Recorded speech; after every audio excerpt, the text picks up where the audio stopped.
બાબત ખૂબ જ ગંભીર ગણી શકાય અને આ બાબતે તમારા તબીબ અધિક્ષક શ્રી તરફથી સ્પેશિયલ કમિટી 3 જણાની નિમવામાં આવેલી છે અને જે 3 જણાની કમિટી છે તે દરેક બાબતને તપાસ ઝીણવટભર્યો કરશે અને ત્યારબાદ જ અમને રિપોર્ટ આપશે.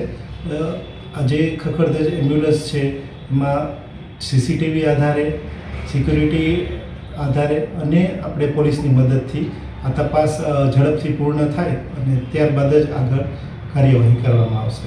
સૌથી પહેલાં તો સિક્યુરિટી અમે જેટલી શક્ય બને બરાબર છે તેટલી સિક્યુરિટી અમે ટાઈટ કરવાની કોશિશ કરશી જેથી કરીને આ બનાવ ન બને અને સાથે સાથે અમે પોલીસની પણ મદદ લેશી જેથી કરીને આ પ્રકારના તત્વો ફરીથી અહીંયા ન આવે. ખખડધજ એમ્બ્યુલન્સને સ્થળાંતર કરવામાં આવશે પરંતુ પહેલાં કમિટીનો રિપોર્ટ આવ્યા બાદ આપણે આ પ્રોસેસ આગળ ધરી શકીએ. સાંજ સમાચાર ફેસબુક પેજને લાઇક કરો, વિડીયો શેર કરો અને વધુ વિગતવાર સમાચાર માટે sanssamachar.net વિઝિટ કરો.